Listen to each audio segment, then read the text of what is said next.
Hi guys, Ray here from City Fan TV. Hope you're all doing very well indeed.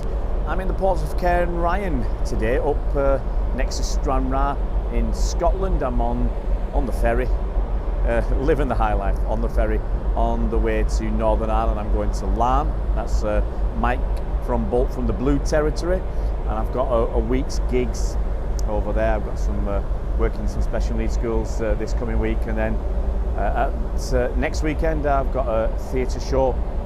Theatre shows on Saturday and Sunday before popping back to England, and I've managed to pick a good week because it's the international break, so I'm not going to miss anything really important whilst I'm away. Here to do the day after review. Normally I do this with Bernard, but hey, I'm on the boat. I'm not going to get a good signal to do a stream with him, so I thought I'll do it on my own. So yeah, game from yesterday, City beat Fulham by 5-1. It was nice before the game to have a little tribute, not that he's gone or anything, but for Alex Williams, who's been at City, I think for 33 years. Obviously he was a goalkeeper back in the day at City, and he's latterly for many years been involved with City in the community, charity arm of Manchester City, so he's done a lot of good work there, so it's nice for him to be honoured. We had not want to say a band, but a performing group from, I think, from Brazil. You'll see some of the pictures. That fella with the orange headdress and see-through top. You can have a bit of front to those kind of clothes. So yeah, that was quite good. Some guys from Brazil and Portugal. It was interesting chatting to some of them after the game. And let's get on to the game. Okay. Decided to rest, drop, call it what you will. Gvardiol, I think that was rested. Bernardo, that was rested. And Grealish, let's call it rested. Two main players that came in for me were Phil Foden started, had to start. I mean, the guy's been on fire at the start of this season. And Alvarez started, that was also interesting. And Doku, your man Doku, Jeremy Doku, was it £60 million purchase from Rennes, so it's interesting to see how he'd get on. The lineup was a little bit, I actually wasn't expecting it the way we lined up. I thought that would have Alvarez on the right, we'd have Doku on the left, Foden down the middle. We kind of ended up started with a 3-5-2 system with Alvarez actually behind Haaland or alongside Haaland, so it was like we were playing two up top. Doku started on the right and Foden started on the left. So my ideas before the game out of the window. It didn't take too long before Foden switched with Doku. So what I was expecting Doku to be on the left wing and be cutting in. He did a little bit of that. Let's start off talking about Doku because, you know, he was the guy I was really looking forward to see, the guy I thought would excite me, get me off my seat, and he did. He got me off my seat. Look, he's 21 years old, new country, new league, and all that. It's big time now. He's not even trained under Pep. Pep's not even been here to physically do training with him and have a proper chat and everything else. So, you know, it is what it is. His debut. I thought he showed some really good moments. He also showed areas that he needs to improve upon, and it shows why he's different to Jack Grealish, because Doku took a few more risks. He lost the ball, I think, a little bit more than Jack, but he does things at a faster, snappier pace than Jack Grealish. There's a couple of times he took the defenders on, once when he was on the right, once when he was on the left, and he did it from a standing start, and he just burnt past them. You know, he shows them a little trick, and then he's puts the ball past them and he's gone, and there was no one catching him. The crosses he put in, you could argue they were blind crosses, they were dangerous crosses. Yeah, the second one, I remember Phil Foden had managed to control it. Maybe Phil Foden scores a goal and we're all shouting about Jeremy Doku getting an assist on his debut. But he's young, he'll learn to not lose possession as much, and he'll also he'll learn where everybody's positioning is. He'll know when to pull it back, when to put it, put a high cross in. All these things he'll learn. So as debuts go, yeah, a good 6.5 out of 10. I thought it was decent. It was interesting to see where Phil Foden was playing, because as I said, I thought he'll start behind Haaland, because he'd done so well. He'd done so well last time there, but he started on the wing. Look, it's testament to his versatility that he can play on the left, he can play on the right, he can play as a false 9, he can play as a number 10.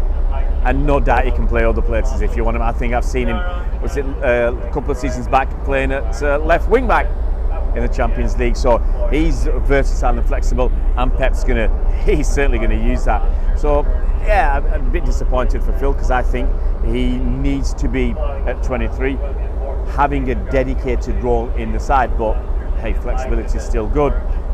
Maybe he's looking at it from the viewpoint, at least I'm in the team. And that's a big thing, just to be in that team. So that's good for Phil. Alvarez playing near Haaland. Look, probably Alvarez is similar to Haaland in that he, for me, doesn't show a lot, but then he gets the numbers. Haaland doesn't do much, and he gets the numbers. Alvarez works really hard, and then he gets some decent numbers, and he's getting some, a decent return of goals and assists. So you really can't knock it.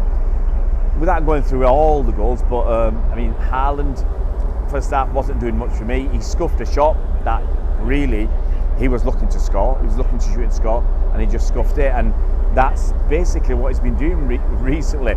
Having said all that, Haaland's got 2 goals in his first game, a goal in his third game, and a hat-trick in his fourth game, which is exactly the same I was reading as last season when we won the treble. Yeah, no coincidences there. But he scuffed that shot. Alvarez was there, tapped it in. City up almost immediately. We had been sloppy during the game. There's no question about that. We were sloppy with some of our passing. Very frustrating for us fans at the ground. We were sloppy again from a corner, and I don't know how that ball got smuggled to the far post. Timmery was there. It's easy tapping. 1-1. Not much else going on. Controversial moment, obviously. Just on half time, in the 5th or 6th minute of injury time, corner came in. I think it was Phil Foden's corner, and Ake met it totally unmarked. Now I'm sitting behind the goal. As soon as he headed that, I knew it was going in the corner. There was no way the keeper was going to get there. He was just too slow off the mark. He just, was not expecting it. Now, Akanji was there. He moved out of the way. Lots of rumblings about whether it should have been classed as offside. As Haaland said, if it had been against us, I'd have been frustrated about it. But I'm pretty sure the goalkeeper wasn't getting there. We benefited from that. Everybody went bonkers, Silva and the Fulham players. No bookings, I don't think. No bookings. Well, it's supposed to be new rules and everything else, and some things never change. Anyway, that was that, 2.5 time. Second half, we absolutely roasted them. Haaland got his hat-trick. First one, I think, was Alvarez put him through. I think it was, I've got to remember all this. And he got a bit lucky, but he strokes it home. Alvarez got brought down for a penalty. Some people saying there was nothing going on there. Some people saying he felt like he should have been sent off instead of just getting a yellow card. Haaland steps up, slots that home. Other good thing to see was we made substitutions, and it didn't really have a detrimental effect on us. It's nice to see Calvin Phillips. He came on. He was actually quite neat and tidy.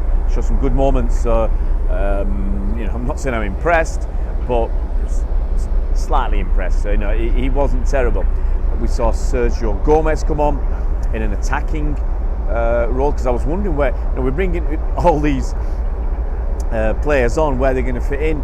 And he ended up fitting in a forward position. Did really well for Haaland's hat-trick goal. It looked like he was going to cross it, cut inside, sold the defender down the river, and he actually put it in a space for Haaland to run into. I think there's 3 Fulham players in the box that I could see, and there was a Haaland, but Haaland was behind his man, well behind it, and Gomez didn't pass it to Haaland, passed it in an area for Haaland to run onto, and he stroked it home. And City ended up victors by 5-1. Crowd were quite decent. Hey, we're on the move. Hey, we're on the move. Crowd were quite decent. Decent atmosphere. A bit frustrating in that first half because, you know, as I said, we were sloppy. We weren't showing what we could do. Fulham were blunting us, and we weren't really doing much in an attacking sense. But the second half, we just absolutely blew them away. Top of the table, maximum points, 12 points after 4 games. For notoriously slow starters, okay, I'm hoping that we haven't shot our bolt, but all you can do is beat who's in front of you, and we've managed to do that. 4 wins out of 4. It's going to get tougher, obviously, when we come back from the international break, but international break, is it a good time or a bad time?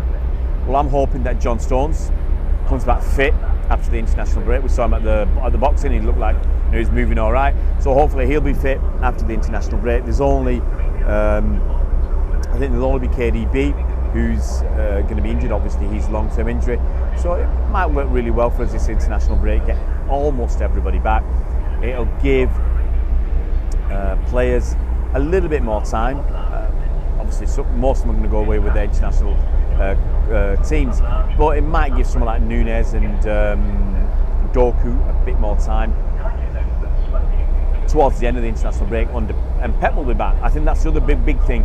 Pep will be back, so they'll at least hopefully have one coaching session with Pep at the helm when he's back and when they're back. So it's a good start to the season for us. As I said, 4 wins out of 4. Tough game coming up. And we've got West Ham coming up soon, and we got Newcastle away in the Carabao Cup, so that'll be interesting as well. Hey, you can see we're moving out of Port. So it's all going to be, as I said, a good start to the season. We've got a couple of weeks off, and hopefully we'll keep these videos coming out, try and get stuff done with Bernard and Mike as we go through these 2 weeks. Otherwise, it could be a long 2 weeks waiting for another game of football. I'm going to keep getting videos out for the channel. All the transfer stuff has kind of gone. You know, that kind of keeps you going as well. Every day you can talk about transfer stuff, but now you're going to find new stuff to talk about. We'll still talk a little bit about transfer stuff because there will be some more comings and goings in the summer, and we're going to look forward to that. You know, people like Bernardo, as I said before a few times, I expect him to leave next summer. So there'll be still hopefully some interesting stuff for you guys to keep on watching the channel. If you are new to the channel, it would be fantastic if you could subscribe. If you can hit that bell icon, you'll be notified as soon as new videos come out. We'll see you around, Blues.